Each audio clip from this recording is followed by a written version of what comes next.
Yeah. I saw a thing in a book once about these people in Mexico or somewhere, where they'd all go down to the cemetery for a big fiesta at Halloween every year. Like, they don't see why people should be left out of things just because they're dead. Yuck. A picnic? In the actual cemetery? Yeah. I bet, said Wobbler, looking around, I bet you wouldn't dare knock on one of those doors. I bet you'd hear dead people lurching about inside. Why do they lurch? They always lurch. I've seen them in videos, and they can push their way through walls. Why? Dunno.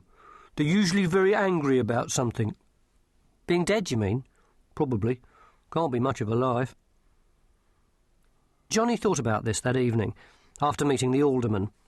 The only dead people he'd known had been Mr. Page, who died in hospital of something, and his great-grandmother, who'd been 96 and had just generally died. Neither of them had been particularly angry people. They didn't seem the sort of people who'd get up after being dead just to dance with Michael Jackson.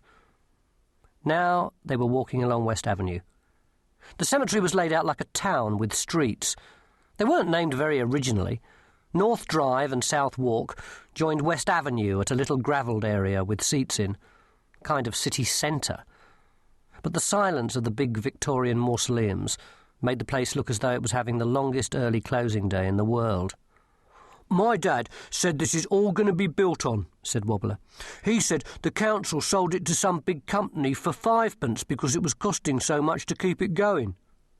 What, all of it? That's what he said. He said it was a scandal. Even the bit with the poplar trees? All of it. It's going to be offices or something. Johnny looked at the cemetery. It was the only open space for miles. I'd have given them at least £1, he said. Yeah, but you wouldn't have been able to build things on it, said Wobbler. That's the important thing. I wouldn't want to build anything on it. I'd have given them £1 just to leave it as it is. But people have got to work somewhere. We need jobs. I bet the people here won't be very happy about it, if they knew. Johnny looked up at the nearest tomb. It was one of the ones that looked like a shed built of marble. Bronze lettering over the door said, Alderman Thomas Bowler, 1822 to 1906, pro bono publico.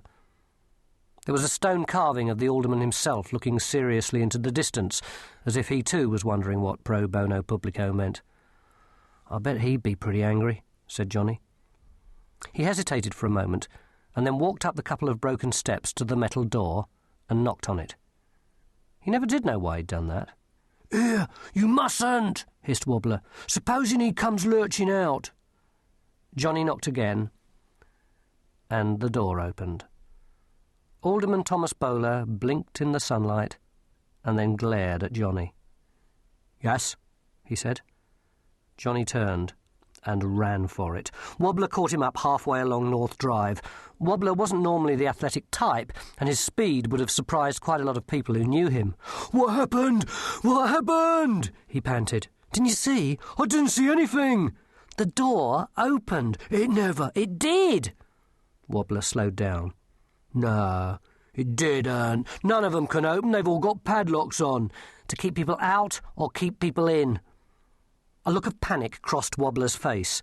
Since he had a big face, this took some time. He started to run again. You're just trying to wind me up, he yelled. I'm going home.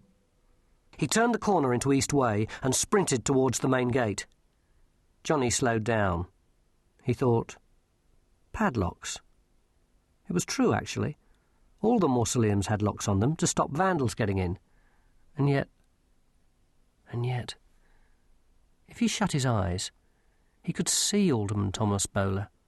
Not one of the lurching dead from out of Wobbler's videos, but a huge fat man in a fur-trimmed robe and a gold chain and a hat with corners on. He stopped running and then slowly walked back the way he'd come. There was a padlock on the door of the alderman's tomb. It had a rusty lock. He knocked again anyway. Yes, said Alderman Thomas Bowler. What do you want? Are you dead? The alderman raised his eyes to the bronze letters over the door. See what it says up there? 1906. It was a very good funeral, I understand. I believe the vicar gave a very moving sermon. What was it you were wanting?